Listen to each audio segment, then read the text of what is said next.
Okay madam. మయ్యేవ మన ఆధత్స్వ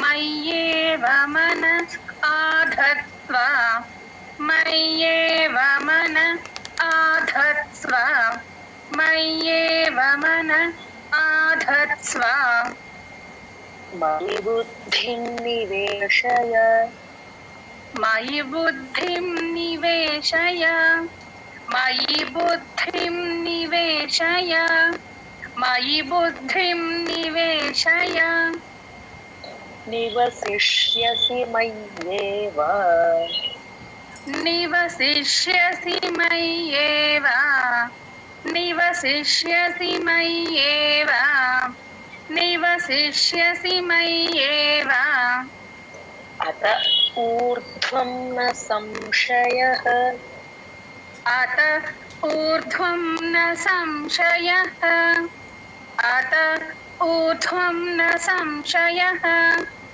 అత ఊర్ధ్వం న సంశయః. జరుగుతుంది. ఈ శ్లోకాలో మనం గమనించుకోవాల్సిన విషయాలన్నీ మయ్యేవ మన ఆధత్స్వ ధాకి మహాప్రాణాలు తాకి సావత్తు వావత్తు ఆధత్స్వ ఆధత్స్వ రెండు రెండు ఒత్తులు కూడా రావాలి. ఆధత్స్వ ఓకే. మై బుద్ధి నివేశయ బుద్ధిం మహాప్రాణాన్ని మహాప్రాణ ఒత్తుగా ఉంది. నివసిష్యసి మయ్యేవ నిశిష్యసి శిష్యసి షాకి అకార క్లియర్ గా పలకాలి. నివసిష్యసి మయ్యేవ అత ఊర్ధ్వం అక్కడ కొంచెం స్పేస్ ఇవ్వాలి. ఓవల్ సౌండ్ కాబట్టి అత ఊర్ధ్వం మహాప్రాణంది. నా సంశయ సంశయ ఎం సౌండ్ అక్కడ సంశయ కాదండి సంశయ ఎం సౌండ్. ఓకే. ఇక్కడ ఎన్ చెప్తే తప్పు అవుతుంది, ఎం మాత్రమే చెప్పాలి. నేను మనం అనుకున్నాం కదా పదం మధ్యలో అనుస్వర ఉంటే రూల్ కంపల్సరీగా ఫాలో అవుతుంది అని చెప్పాను. ఇక్కడ షా ఉంది కాబట్టి అనుస్వర సున్నా తర్వాత షా ఉంది కాబట్టి ఎంలో వస్తుంది. సంశయ ఓకే. మయ్యేవ మన ఆధత్స్వ మయి బుద్ధిం నివేశయ మయ్యేవ మన ఆధత్స్వ మయి బుద్ధిం నివేశయ మయ్యేవ మన ఆధత్స్వ మయి బుద్ధిం నివేశయ మయ్యేవ మన ఆధత్స్వ మయి బుద్ధిం నివేశయ నివసిష్యసి మయ్యేవ అత ఊర్ధ్వం న సంశయః నివసిష్యసి మయ్యేవ అత ఊర్ధ్వం న సంశయః నివసిష్యసి మయ్యేవ అత ఊర్ధ్వం న సంశయః నివసిష్యసి మయ్యేవ అత ఊర్ధ్వం న సంశయః. మయ్యేవ మన ఆధత్స్వ మయి బుద్ధిం నివేశయ నివసిష్యసి మయ్యేవ అత ఊర్ధ్వం న సంశయః. మయ్యేవ మన ఆధత్స్వ మయి బుద్ధిం నివేశయ నివసిష్యసి మయ్యేవ అత ఊర్ధ్వం న సంశయః మయ్యేవ మన ఆధత్స్వ మయి బుద్ధిం నివేశయ నివసిష్యసి మయ్యేవ అత ఊర్ధ్వం న సంశయః మయ్యేవ మన ఆధత్స్వ మయి బుద్ధిం నివేశయ నివసిష్యసి మయ్యేవ అత ఊర్ధ్వం న సంశయః మయ్యేవ మన ఆధత్స్వ మయి బుద్ధిం నివేశయ నివసిష్యసి మయ్యేవ అత ఊర్ధ్వం న సంశయః మయ్యేవ మన ఆధత్స్వ మయి బుద్ధిం నివేశయ నివసిష్యసి మయ్యేవ అత ఊర్ధ్వం న సంశయః మయ్యేవ మన आधत्स्व मयि बुद्धिं निवेशय निवसिष्यसि मय्येव अत ऊर्ध्वं न संशयः मय्येव मन आधत्स्व मयि बुद्धिं निवेशय निवसिष्यसि मय्येव अत ऊर्ध्वं न संशयः. जय गुरुदत्त మేడం. ఒక్కసారి చెప్పండి. मय्येव मन आधत्स्व मयि बुद्धिं निवेशय निवसिष्यसि मय्येव अत ऊर्ध्वं न संशयः.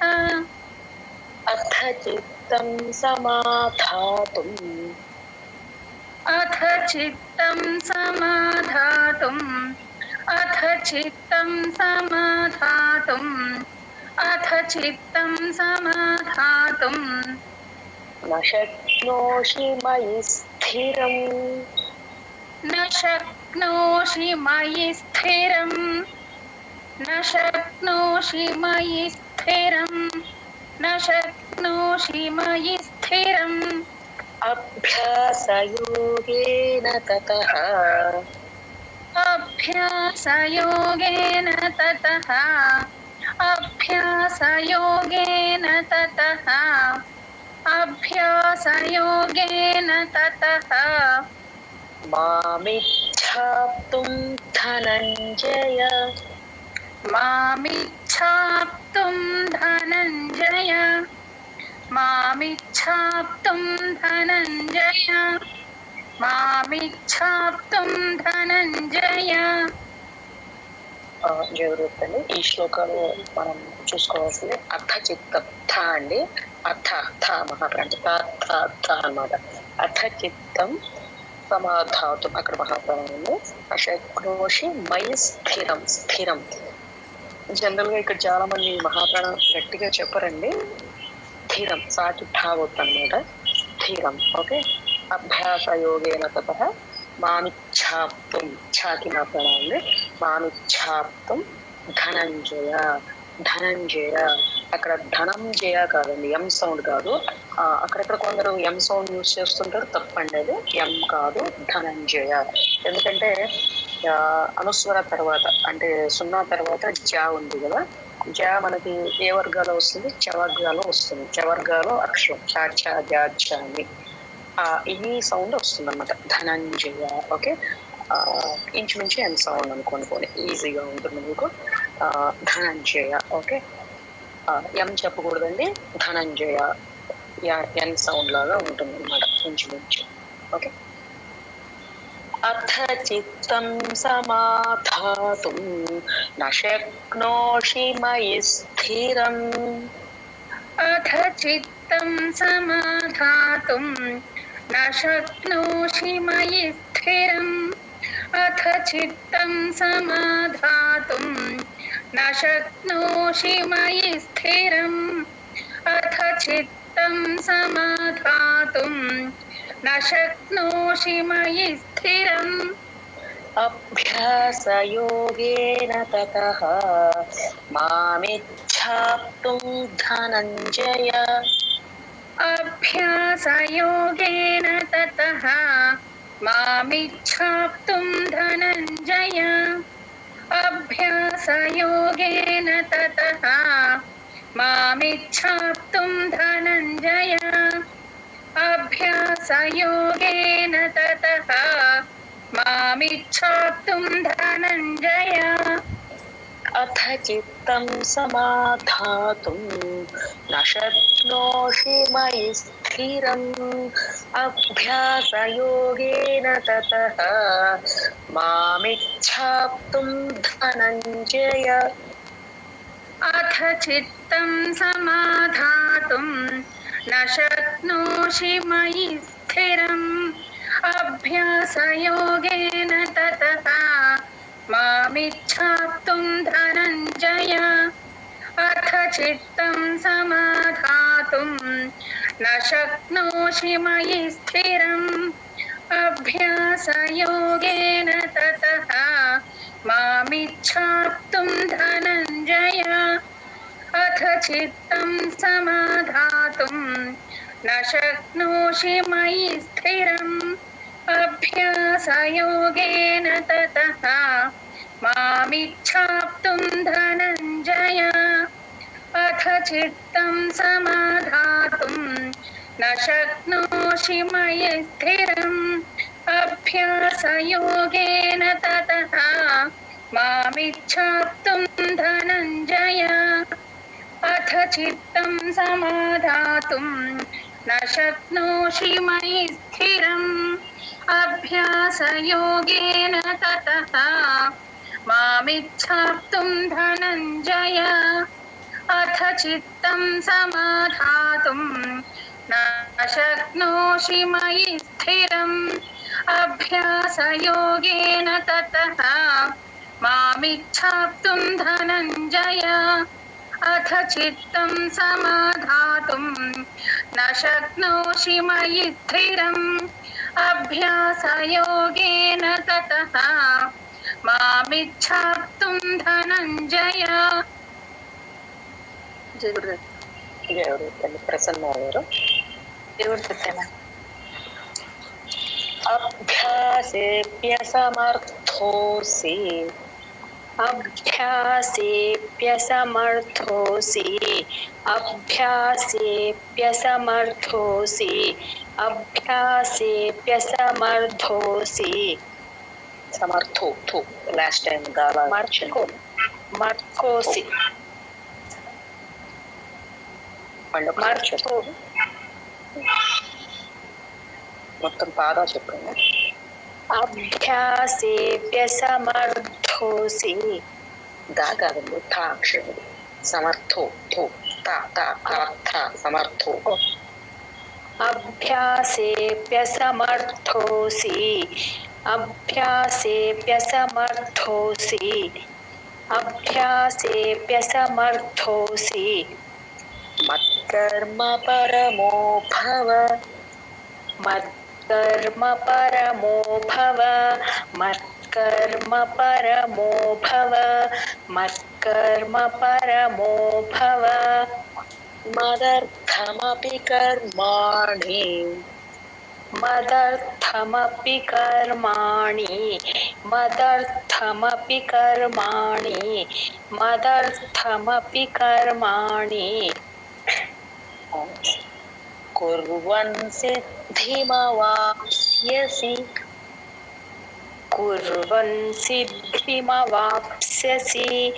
कुर्वन् सिद्धिमवाप्स्यसि कुर्वन् सिद्धिमवाप्स्यसि జరుగుతుంది. ఈ శ్లోకాలో మనం గమనించాల్సింది అభ్యాసేప్య అక్కడ మహాప్రాణాన్ని అభ్యాసేప్య సమర్థోసి అక్కడ థా అండి మహాప్రాణ సమర్థో రాకిన థా వస్తుంది అనమాట సమర్థోసి మత్కర్మ పరమో భవ భవ మహాప్రాణ అలాగే మదర్థమపి కర్మాణి అక్కడ కూడా రా కింద థా వచ్చే ఉంది థా థా థా థా మదర్థమపి కర్మాణి కుర్వన్ సిద్ధిమవాప్స్యసి బాకి తావత్తు యావత్తు మవాప్స్య మవాప్స్య మవాప్స్యసి ఓకే రెండు ఒత్తులు పలకాలి కుర్వన్ సిద్ధి సిద్ధి మహాప్రాణ ఒత్తు కుర్వన్ సిద్ధి మవాప్స్యసి అట్లాగేనండి మదర్థమపి కర్మాణి అక్కడ దీర్ఘం పెట్టకూడదండి ట్యూన్ కోసం జనరల్ గా ఏం తప్పు చేసుకుంటామంటే మదర్థమపి కర్మాణి అలా అంటాము పలకూడదు దీర్ఘం లేదు కాబట్టి మనం దీర్ఘం పెట్టకూడదు ట్యూన్ కోసం పెట్టకూడదు నెమ్మదిగా అలవాటు అయిపోతూ ఉంటుందండి మదర్థమపి కర్మాణి కుర్వన్ సిద్ధి మవాప్స్యసి అక్కడ కూడా సికి దీర్ఘం పెట్టకూడదు ట్యూన్ కోసం ఓకే అభ్యాసేప్యసమర్థోసి మత్కర్మ పరమో భవ अभ्यासेऽप्यसमर्थोऽसि मत्कर्म परमो भव अभ्यासेऽप्यसमर्थोऽसि मत्कर्म परमो भव अभ्यासेऽप्यसमर्थोऽसि मत्कर्म परमो भव మదర్థమపి కర్మాణి కుర్వన్ సిద్ధిమవాప్స్యసి मदर्थमपि कर्माणि कुर्वन् सिद्धिमवाप्स्यसि मदर्थमपि कर्माणि कुर्वन् सिद्धिमवाप्स्यसि मदर्थमपि कर्माणि कुर्वन् सिद्धिमवाप्स्यसि మవాప్స్యసి ఎక్కడ కొంచెం ఎక్స్టెన్షన్ చేయండి మవాప్స్యసి మవాప్స్యసి అభ్యాసేప్యసమర్థోసి మత్కర్మ పరమో భవ మదర్థమపి కర్మాణి కుర్వన్ సిద్ధిమవాప్స్యసి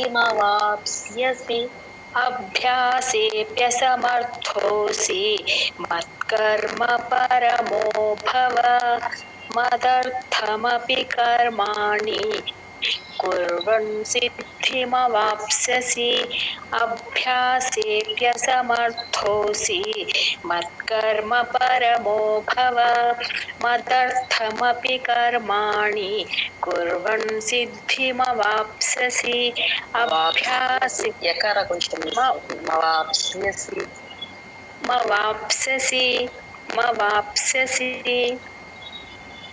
అభ్యాసేప్యసమర్థోసి మత్కర్మ పరమో భవ మదర్థమపి కర్మాణి కుర్వన్ సిద్ధిమవాప్స్యసి అభ్యాసేప్యసమర్థోసి మత్కర్మ పరమో భవ మదర్థమపి కర్మాణి కుర్వన్ సిద్ధిమవాప్స్యసి అభ్యాసేప్యసమర్థోసి మత్కర్మ పరమో భవ మదర్థమపి కర్మాణి కుర్వన్ సిద్ధిమవాప్స్యసి అభ్యాసేప్యసమర్థోసి మత్కర్మ పరమో భవ మదర్థమపి కర్మాణి కుర్వన్ సిద్ధిమవాప్స్యసి అభ్యాసేప్యసమర్థోసి మత్కర్మ పరమో భవ మదర్థమపి కర్మాణి కుర్వన్ సిద్ధిమవాప్స్యసి అభ్యాసేప్యసమర్థోసి మత్కర్మ పరమో భవ మదర్థమపి కర్మాణి కుర్వన్ సిద్ధిమవాప్స్యసి అభ్యాసేప్యసమర్థోసి మత్కర్మ పరమో భవ మదర్థమపి కర్మాణి కుర్వన్ సిద్ధిమవాప్స్యసి అథైతదప్యశక్తోసి అథైతదప్యశక్తోసి అథైతదప్యశక్తోసి అథైతదప్యశక్తోసి కర్తుం మద్యోగమాశ్రితః కర్తుం మద్యోగమాశ్రితః కర్తుం మద్యోగమాశ్రితః కర్తుం మద్యోగమాశ్రితః సర్వకర్మ ఫలత్యాగం సర్వకర్మ ఫలత్యాగం సర్వకర్మ ఫలత్యాగం సర్వకర్మ ఫలత్యాగం తతః కుర్యాత్మావాన్ తతః కుర్యాత్మావాన్ తతః కుర్యాత్మావాన్ తతః కుర్యాత్మావాన్ ఇంకొకసారి చెప్పండి తతః కుర్యాత్మావాన్ తతః అంతే తతః విసర్గంలో ఉంది అక్కడ మీరు స్ట్రెస్ ఎక్కల ఆ పలకాలంతే ఓకే తతః తతః కుర్యాత్మావాన్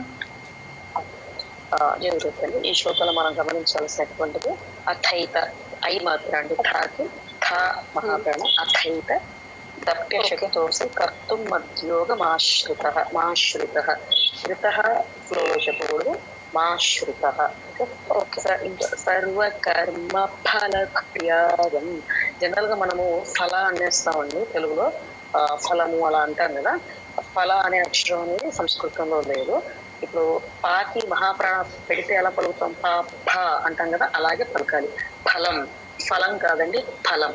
ఫలం అంటే తప్పు అవుతుంది. సర్వ కర్మ ఫల, ఫల ఫల కాదు ఫల. జాగ్రత్త గుర్తుపెట్టుకోండి. సర్వకర్మ ఫల త్యాగం. పాకి మహాప్రాణం ఉంటే ఎలా పలకాలో అలాగే పలకాలి. ఫా అట్లా పలకూడదు. సర్వకర్మ ఫల త్యాగం తతః కురు యథాత్మవా. నేను చెప్పుకున్నాను కదా, తతః అక్కడ విసర్గ ఉంది. విసర్గ తర్వాత కా అక్షరం వచ్చింది. కా గాని ఖా గాని వస్తే విసర్గని హాఫ్ పలుకుతాం. హాఫ్. తతః అనకూడదు. తతః. తతః కురు, తతః కురు, హాఫ్ విసర్గ పలకాలి. తతః కురు యథాత్మవాన్. కురు తర్వాత స్పేస్ ఇవ్వకండి. ఎప్పుడు కూడా యాకి ముందు ఎప్పుడు కూడా స్పేస్ ఇవ్వకూడదండి. యా ఎప్పుడు వచ్చినా, ఎక్కడ ఏ శ్లోకంలో వచ్చినా కూడా యాకి ముందు స్పేస్ ఇవ్వకూడదు. తతః కురు యథాత్మవాన్ కలిపి చెప్పాను. తతః కురు యథాత్మవాన్. ఓకే. అథైతదప్యశక్తోసి కర్తుం మద్యుగమాశ్రితః.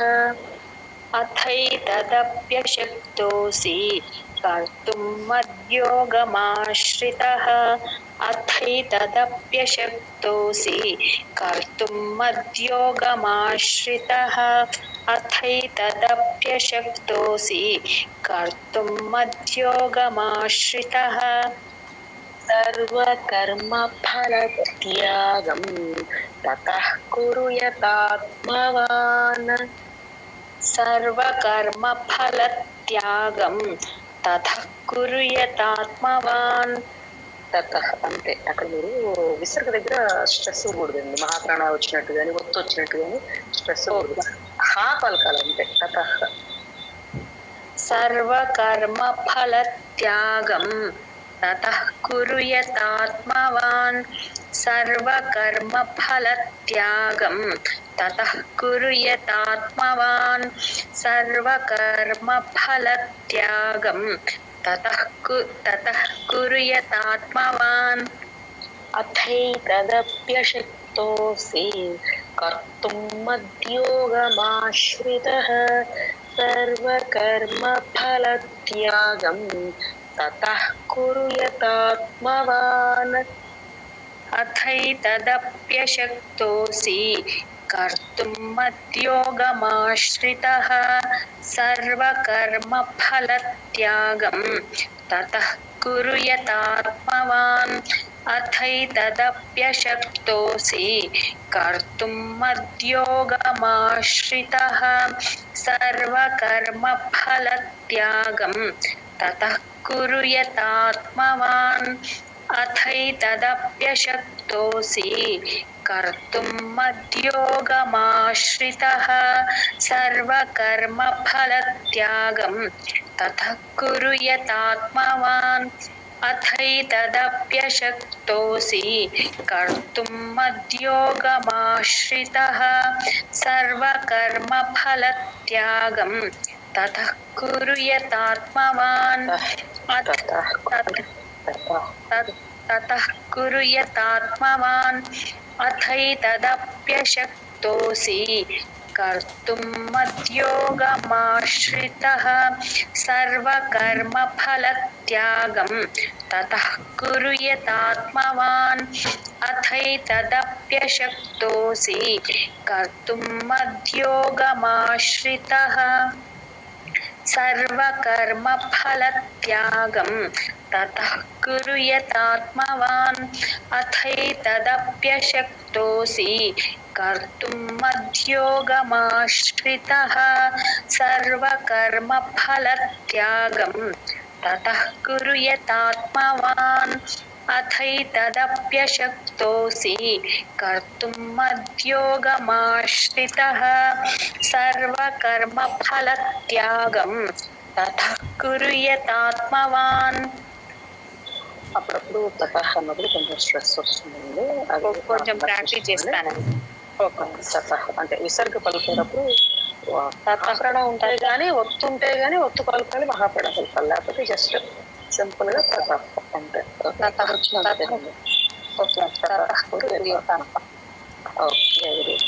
దివ్య గారు, దివ్య గారు, కారుణ్యశ్రీ గారు, జయగురు దత్త మ్యామ్, కారుణ్యశ్రీ మ్యామ్. श्रेयो हि ज्ञानमभ्यासात् श्रेयो हि ज्ञानमभ्यासात् श्रेयो हि ज्ञानमभ्यासात् श्रेयो हि ज्ञानमभ्यासात् ज्ञानात् ध्यानं विशिष्यते ज्ञानाध्यानं विशिष्यते ज्ञानाध्यानं विशिष्यते ज्ञानाध्यानं विशिष्यते विशिष्यते विशिष्यते विशिष्यते ఒకసారి ज्ञानाध्यानं विशिष्यते ध्यानात् कर्मफलत्यागः ध्यानात् कर्मफलत्यागः ध्यानात् कर्मफलत्यागः ध्यानात् कर्मफलत्यागः त्यागात् शान्तिरनन्तरम् त्यागात् शान्तिरनन्तरम् त्यागात् शान्तिरनन्तरम् त्यागात् शान्तिरनन्तरम् జీవితాల్లో శ్రే ఓకే నేను అందరికీ చెప్తున్నాను ఓకే రెస్పాండ్ అవ్వక్కర్లేదు జీవృత్తంలో అందరూ ఈ శ్లోకంలో గమనించవలసింది శ్రేయో రావతుంది శ్రేయో హి జ్ఞానమభ్యాసాత్ మహాప్రాణం జ్ఞాన జ్ఞా నాజల్ సౌండ్ రావాలండి జ్ఞానమభ్యాసాత్ జ్ఞానాధ్యానం విశిష్యతే విశిష్య ఓకే విశిష్యతే జ్ఞానాధ్యానం ఇక్కడ మహాప్రాణం ఉంది జ్ఞానాధ్యానం విశిష్యతే ధ్యానాత్ కా అవుతుంది కదండి కా లెటర్ మనం పలుకుతాము ధ్యానాత్ తా హాఫ్ వస్తుంది ధ్యానాత్ కర్మ ఫల త్యాగ నాకు ఫల అనుకున్నాం కదా ఫా కాదు ఫలత్యాగ ధ్యానాత్ కర్మ ఫలత్యాగ త్యాగాచ్ఛాంతిరనంతరం త్యాగాచ్ఛాంతి మహాప్రాణం అంటే శ్రేయో హి జ్ఞానమభ్యాసాత్ జ్ఞానాధ్యానం విశిష్యతే श्रेयो हि ज्ञानमभ्यासात् ज्ञानाध्यानं विशिष्यते श्रेयो हि ज्ञानमभ्यासात् ज्ञानाध्यानं विशिष्यते श्रेयो हि ज्ञानमभ्यासात् ज्ञानाध्यानं विशिष्यते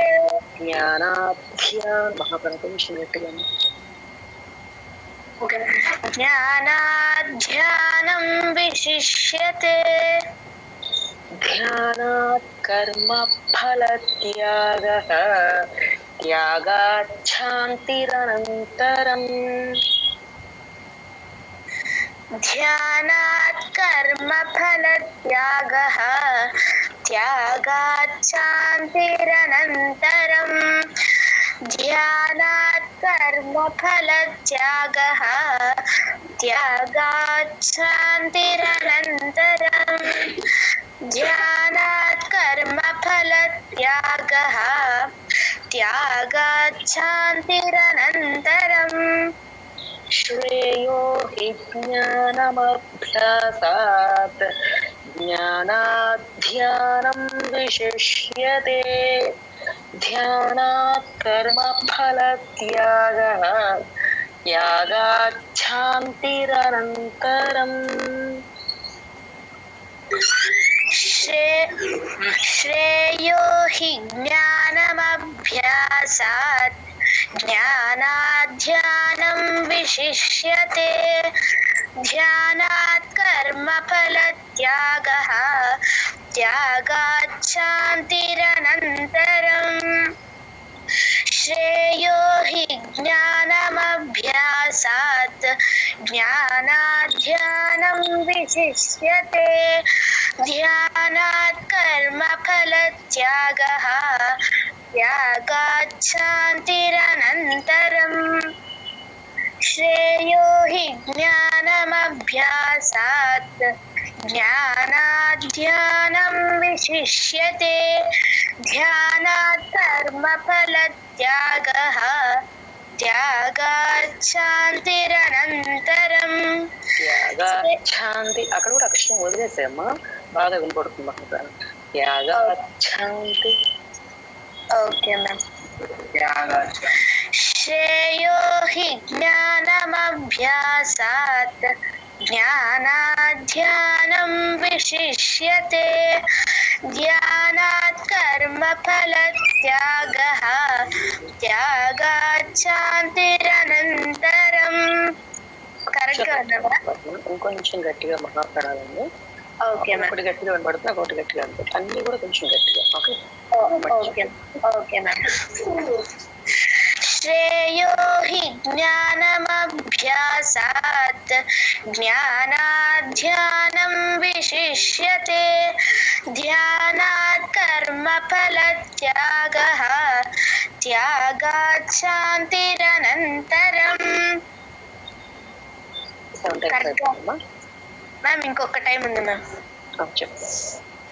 శ్రేయో హి జ్ఞానమభ్యాసాత్ జ్ఞానాత్ ధ్యానం విశిష్యతే ధ్యానాత్ కర్మ ఫలత్యాగః త్యాగాత్ శాంతిరనంతరం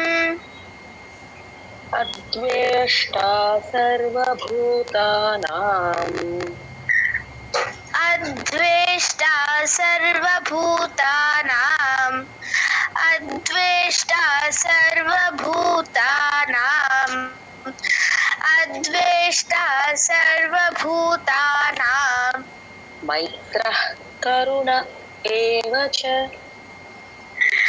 మైత్రః కరుణ ఏవ చ మైత్రః కరుణ ఏవ చ మైత్రః కరుణ ఏవ చ నిర్మమో నిరహంకారః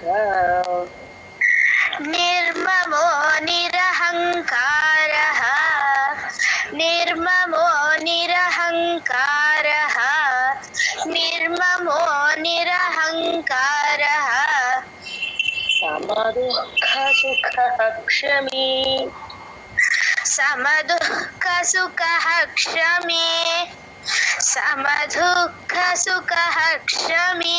సుఖ ఖ మహాప్రాణం కూడా గట్టిగా. సుఖ అక్కడ కూడా ఖ గట్టిగా. Okay ma'am. సమదుఃఖ సుఖః క్షమే. చెప్తాండి. ఈ శ్లోకంలో మనం గమనించవలసింది అద్వేష్ట అక్కడ క మహాప్రాణ కాదండి, ఫస్ట్ కానే మహాప్రాణ రాకూడదు. అద్వేష్ట సర్వభూతాన మైత్ర మైత్ర అక్కడ విసర్గ తర్వాత కా ఉంది కదా, హాఫ్ విసర్గ పలుకుతాం. మైత్ర కరుణ ఏవచ అక్కడ ఓవెల్ సౌండ్ ఏ కాబట్టి పర్టికులర్ గా స్పేస్ ఇచ్చి చెప్పాలి.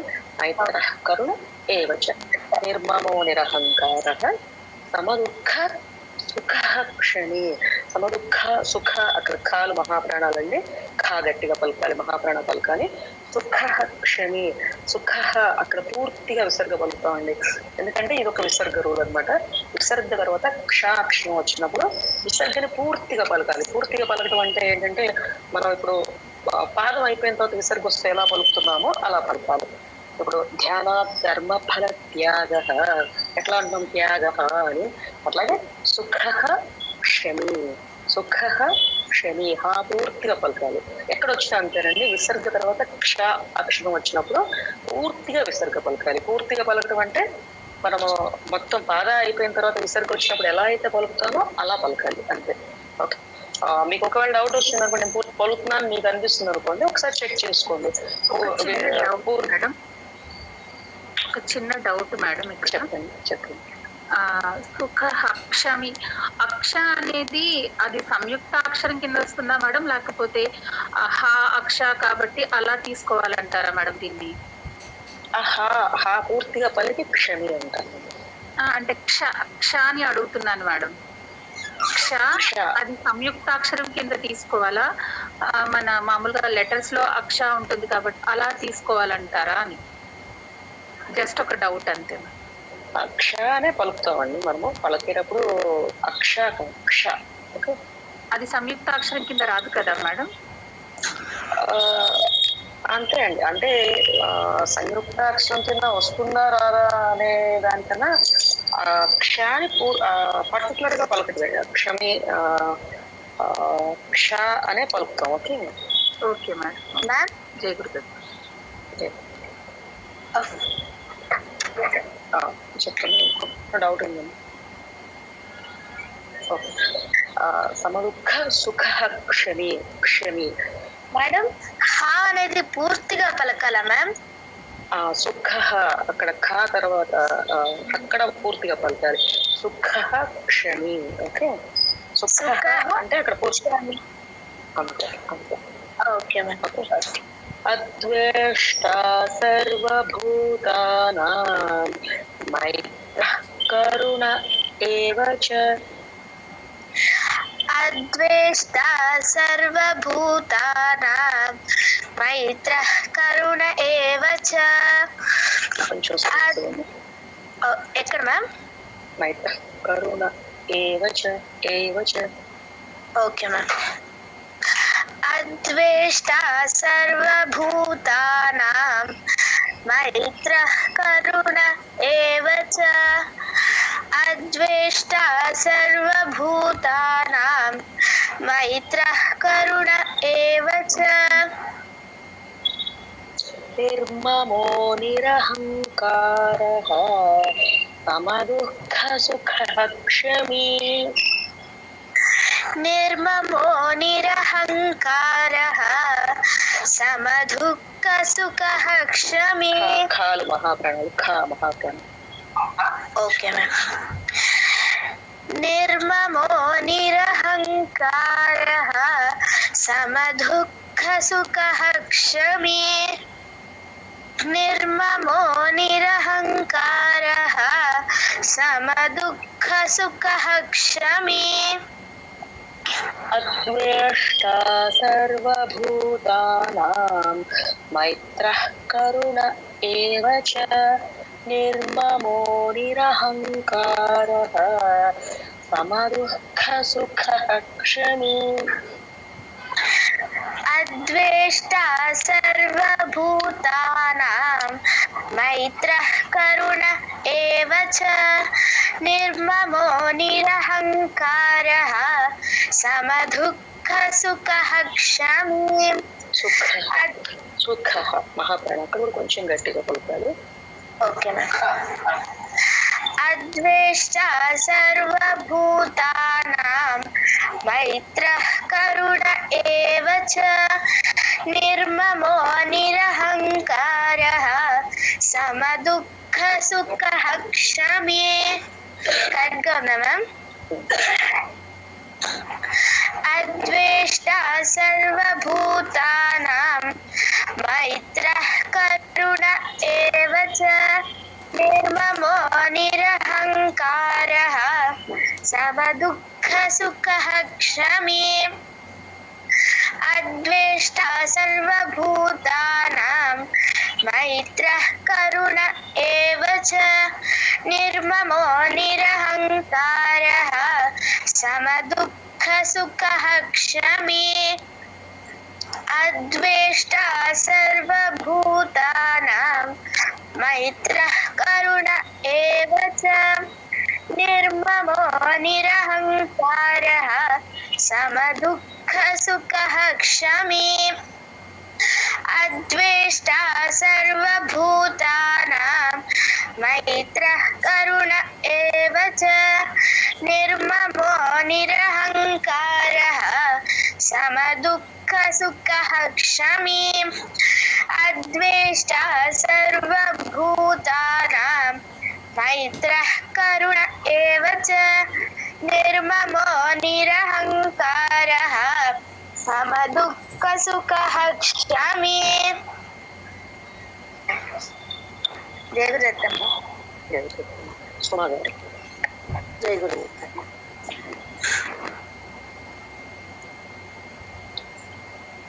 సంతుష్టः సతతం యోగి సంతుష్టः సతతం యోగి సంతుష్టः సతతం యోగి సంతుష్టः సతతం యోగి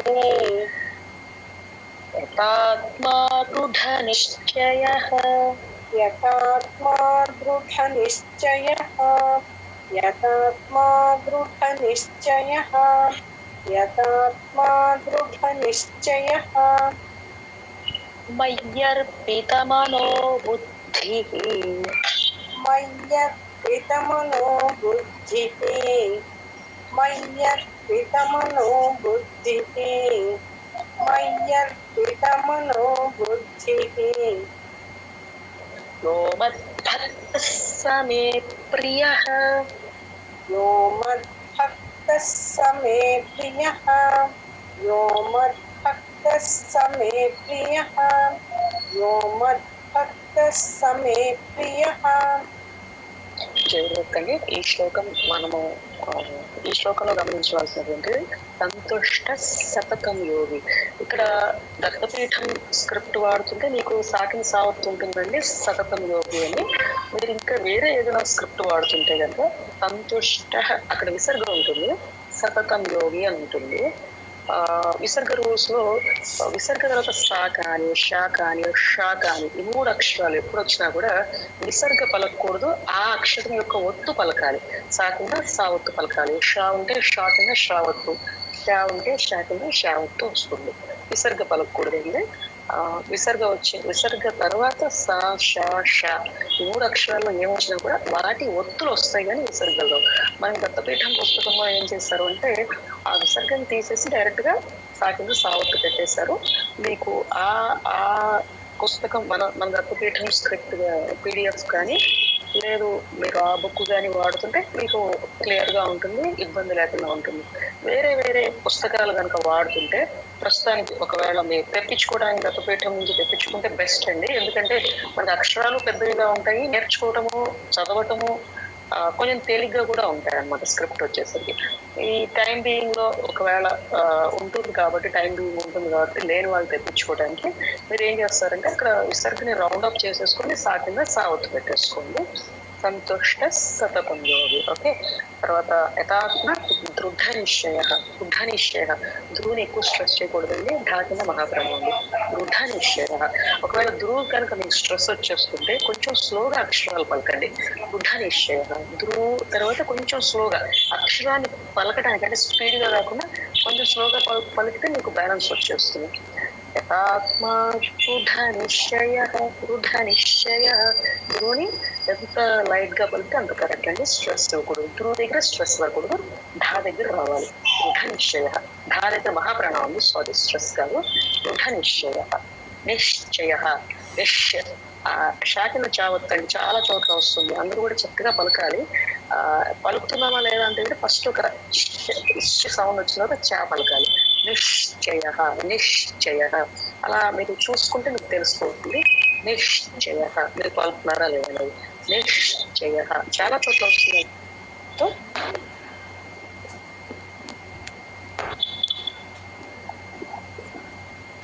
తర్వాత మయ్యర్పిత మనోబుద్ధి యోమద్భక్త సమేప్రియ. ఇక్కడ కూడా సాకింద సాగుతుంది. యోమద్భక్త సమేప్రియ. ఓకే. సాకింద అంటే అక్కడ విసర్గ వస్తుంది, యోమద్భక్త సమేప్రియ. విసర్గ బదులు సాకింద సాగుతాం అన్నమాట. ఓకే. ఒక్క నిమిషం అండి, కొంచెం అర్జెంట్ కాల్ వస్తుంది. ఒక్క నిమిషం అండి.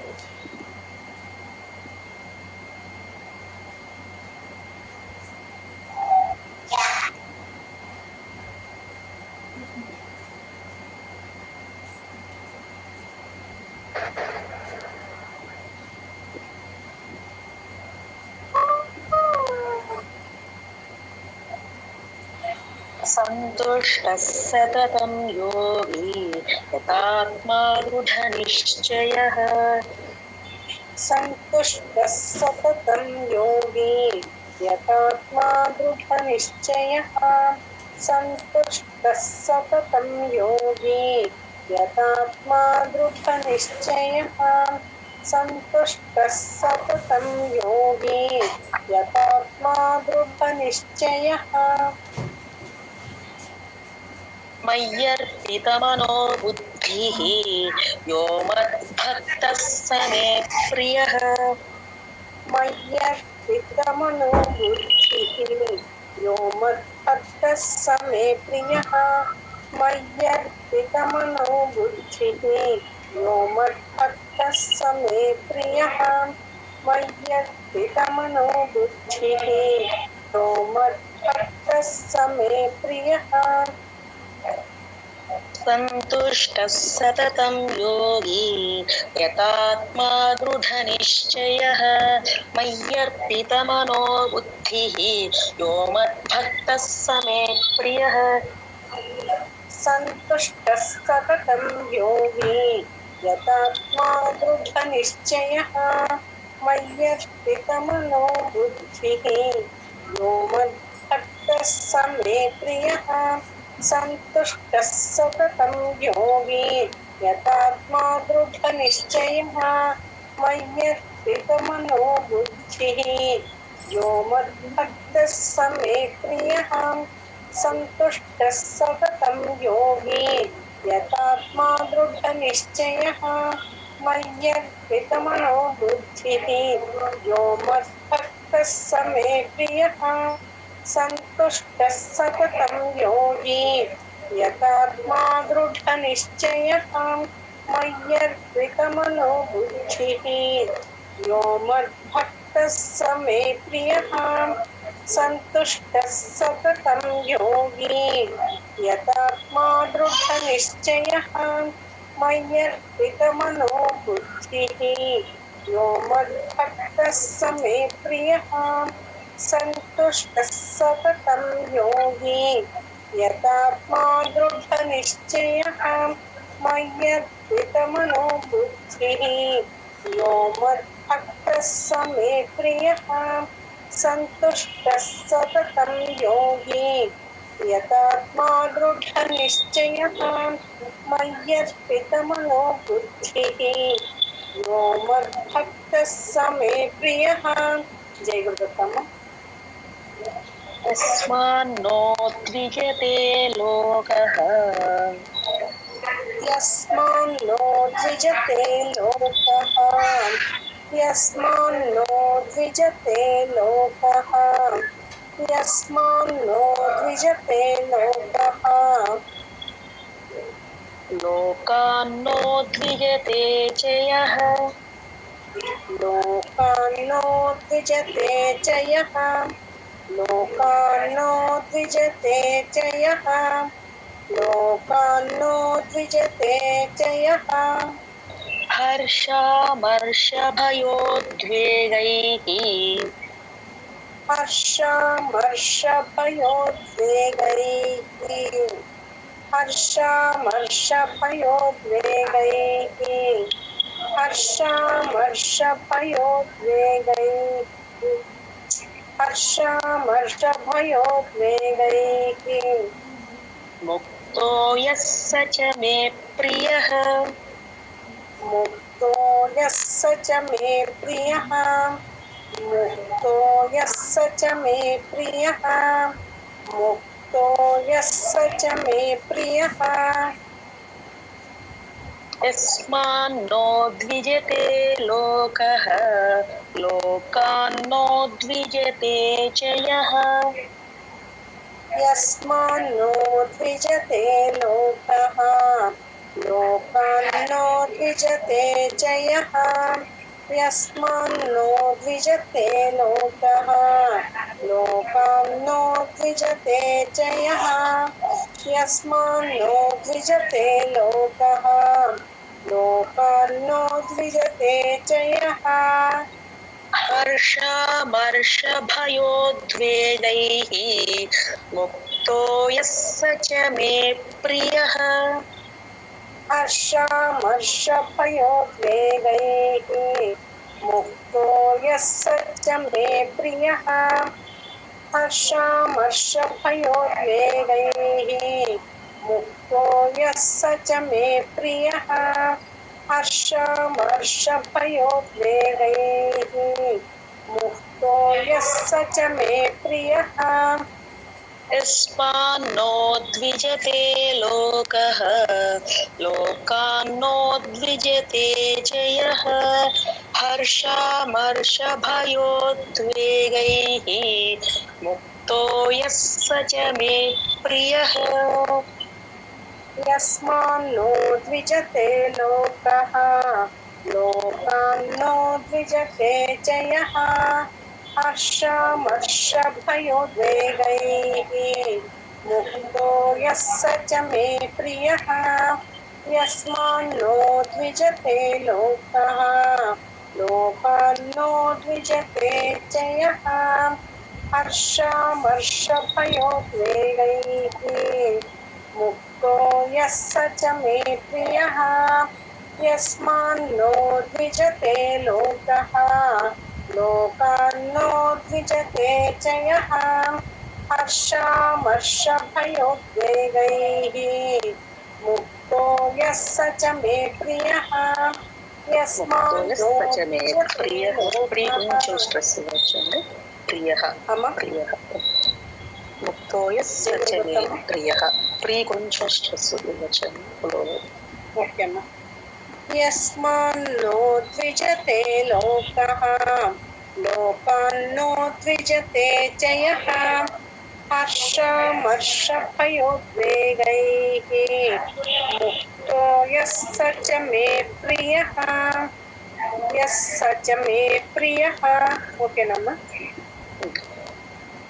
यस्मान्नो द्विजते लोकः लोकान्नो द्विजते च यः हर्षामर्षभयोद्वेगैः मुक्तो यः स च मे प्रियः यस्मान्नो द्विजते लोकः लोकान्नो द्विजते च यः हर्षामर्षभयोद्वेगैः मुक्तो यः स च मे प्रियः यस्मान्नो द्विजते लोकः लोकान्नो द्विजते च यः हर्षामर्षभयोद्वेगैः मुक्तो यः स च मे प्रियः यस्मान्नो द्विजते लोकः लोकान्नो द्विजते च यः